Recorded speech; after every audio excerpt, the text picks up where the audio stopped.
Hello and welcome back to my channel where we solve graduate level mathematics questions with all details and with utmost rigor. Today I am looking for a perfect set inside R that contains no rational numbers. Recall that a perfect set is a closed set with no isolated points. Also, rule out the stupid empty set. First, let me explain why this is not an immediate and obvious object to find. Suppose you have this point that I just marked inside your perfect set. Because it's not an isolated point, it means that there are points which from again your set that converge to that point.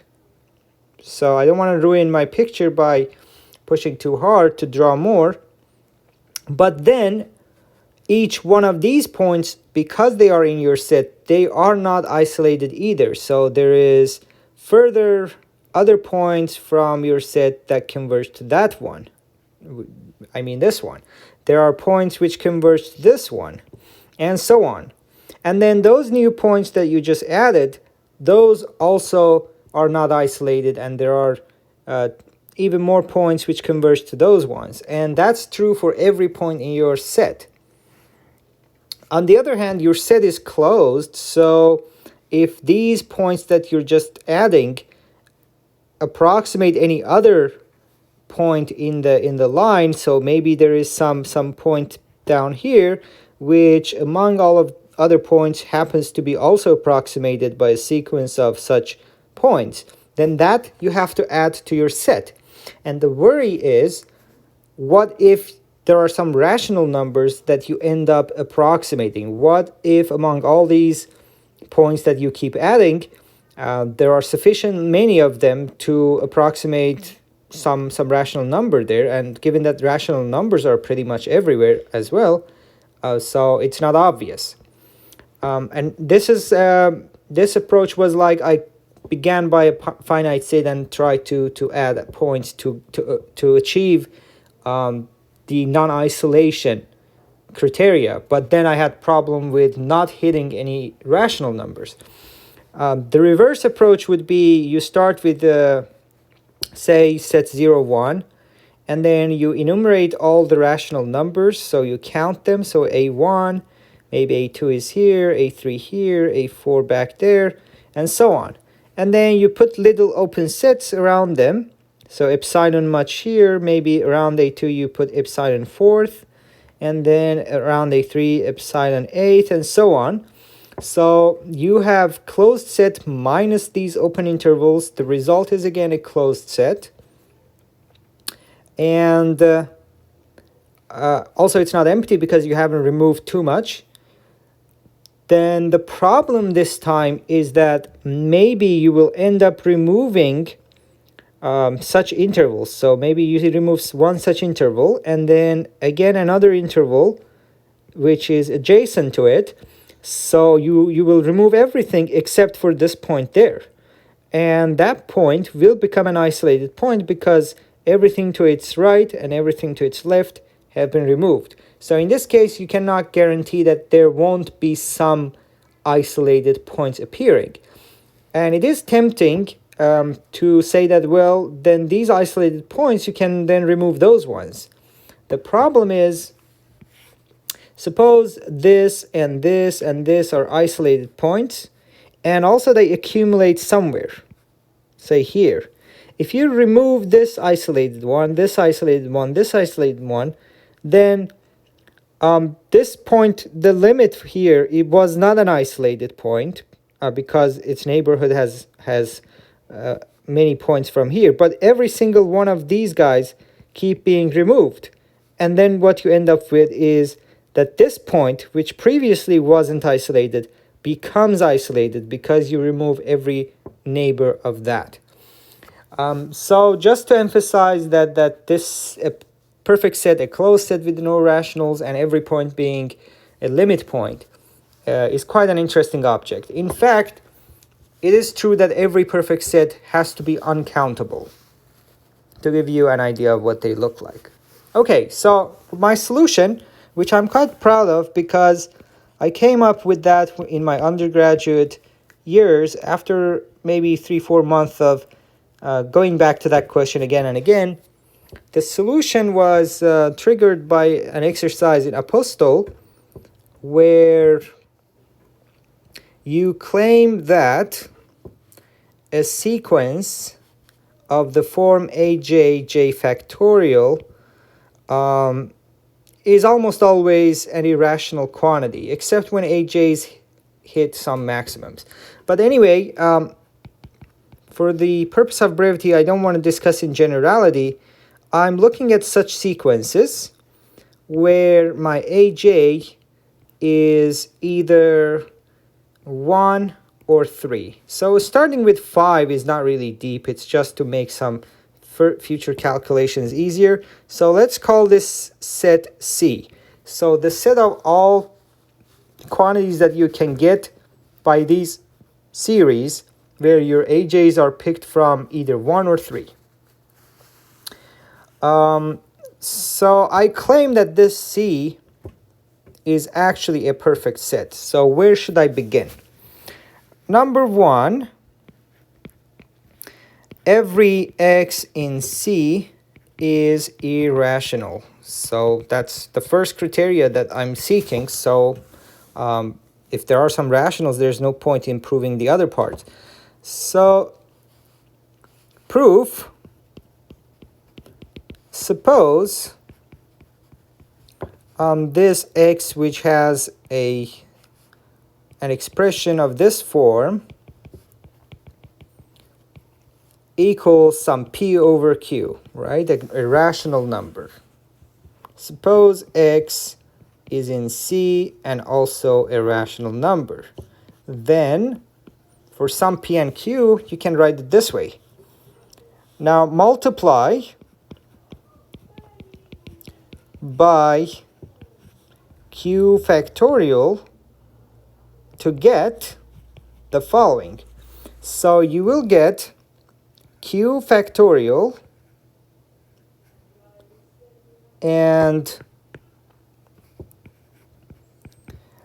from this sum I stop right when I hit q. So j from y until I hit q, j factorial aj, and then I want to have the rest of the sequence q plus 1 to infinity aj j factorial will be p, and q cancels one factor, so I get this one. Also, I can assume without loss of generality that my q is actually bigger than 5. Even if q is small, I can multiply p and q by some number to get this. So notice then that this multiplication here will be some integer value, because j factorial will always be cancelled by elements inside q factorial, because j is less than q. This one down here is obviously an integer. So the claim is that q factorial summation j equal q plus 1 to infinity of aj j factorial belongs to z. Just subtract. However, this is a contradiction because of the following fact. Summation aj j factorial j beginning q plus 1 to infinity is less than, strictly less than, if I put j minus 1 for aj.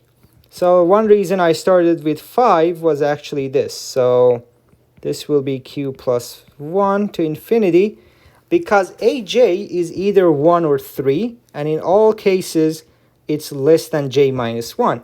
But this is a telescoping sum, which if you actually write it as two fractions, j over j factorial becomes 1 over j minus 1 factorial.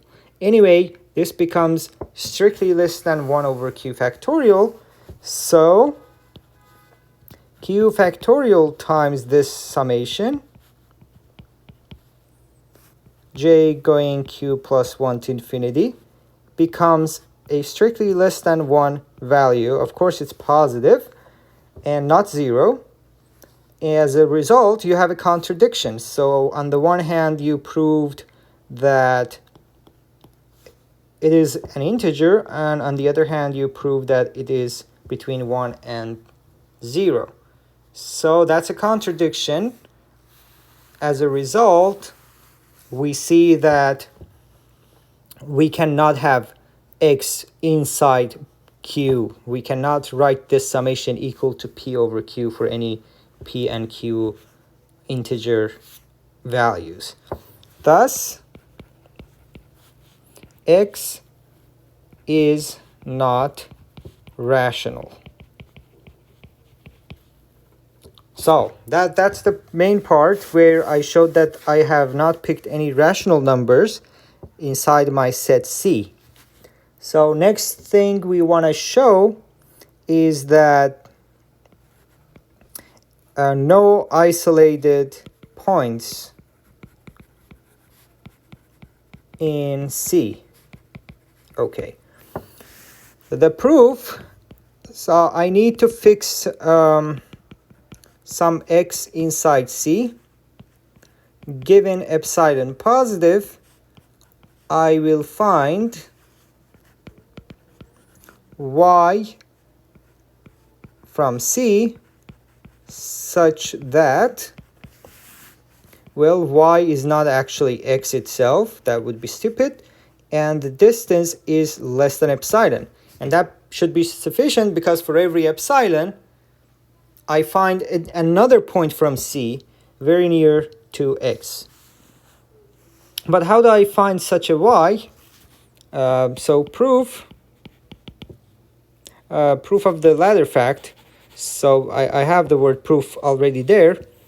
To find y,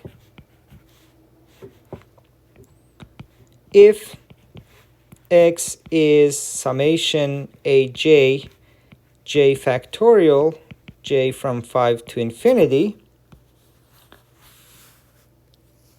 first find k in natural numbers such that 2 over k factorial is less than epsilon. Now, let y have exact same aj's, except that if ak is 1, then turn it to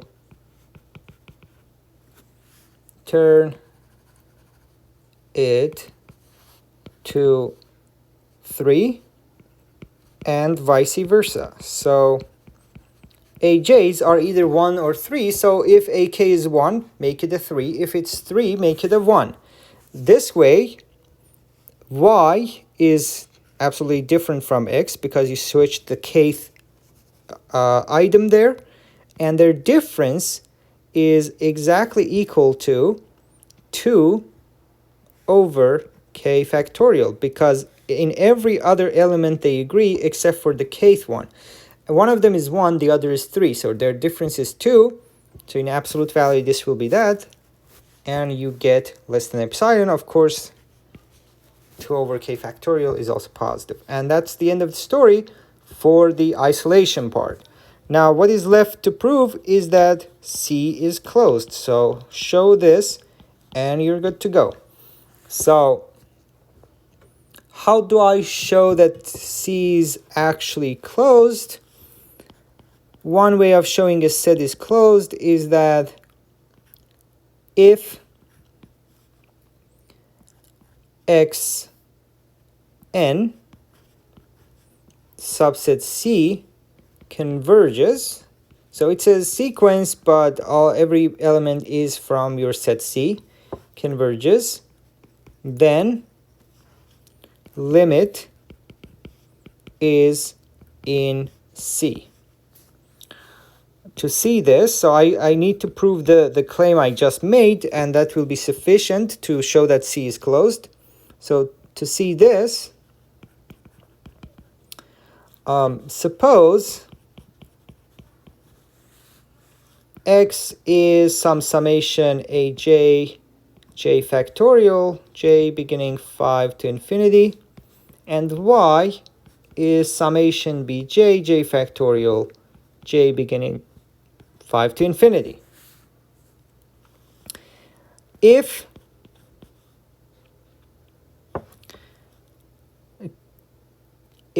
k is the first index where aj is not equal to bj, then, okay, so k is the first time they differ. So maybe a1 and b1 are the same, a2 and b2 are the same, but at some point, because x and y either are equal, if they are going to differ, then it will happen at some point, and there is a first time it happens by the property that natural numbers have a minimum. Then the difference between x and y, x minus y, so I'm using a triangle inequality, so every element until k will disappear. So I want to then compare the kth ones, so ak minus bk divided by k factorial, so that will be it. And this is a reverse triangle inequality. I want to put summation and j factorial, so this will be j from k plus 1 to infinity, and here will be aj minus bj.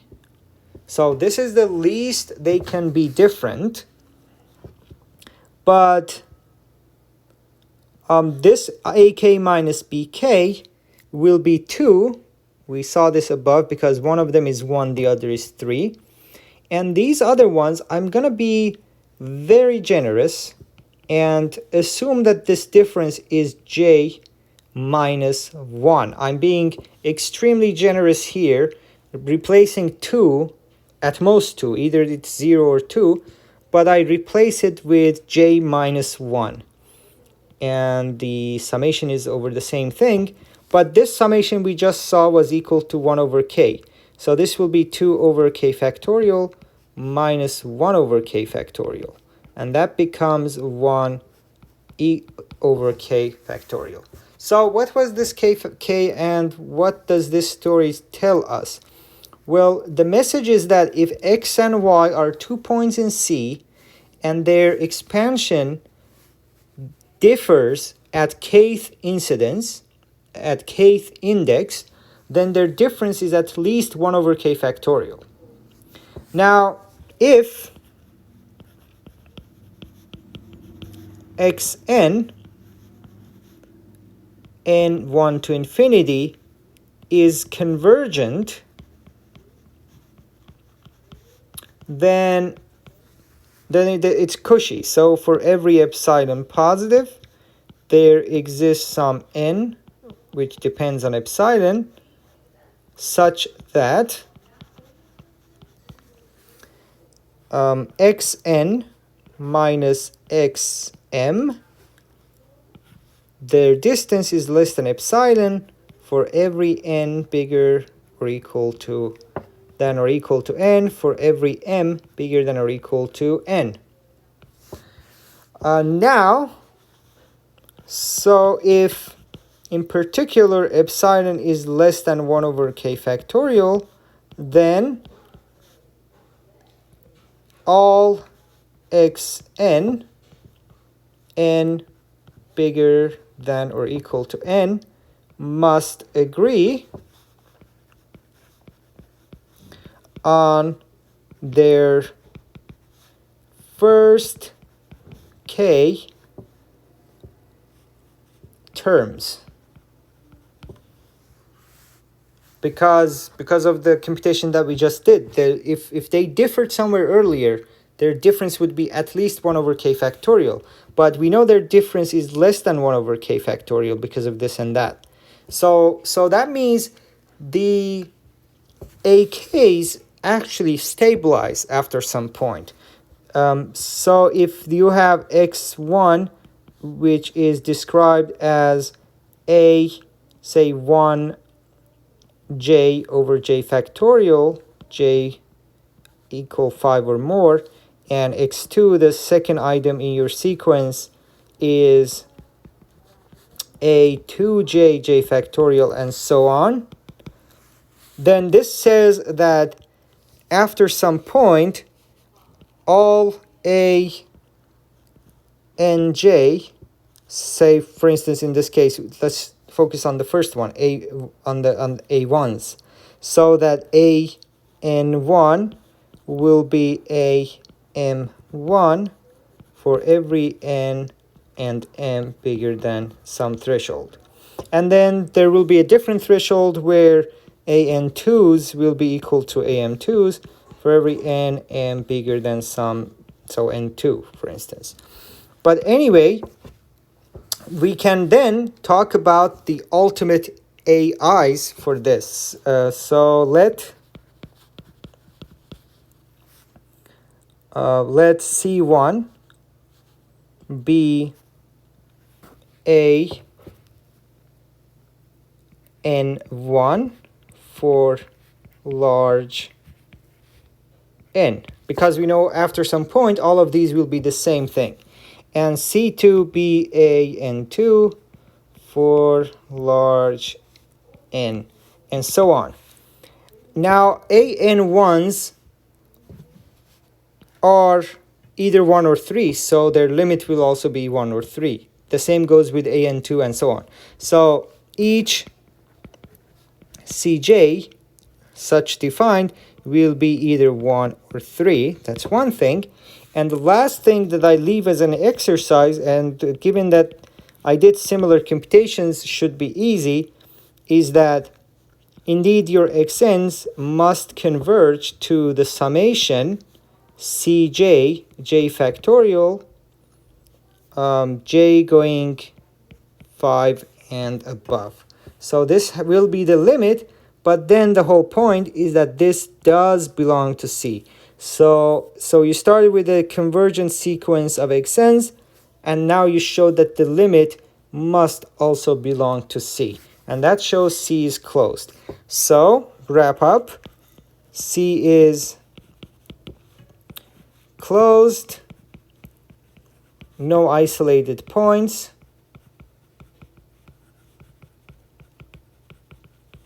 no rationals inside it. And it is not an empty set, I promise.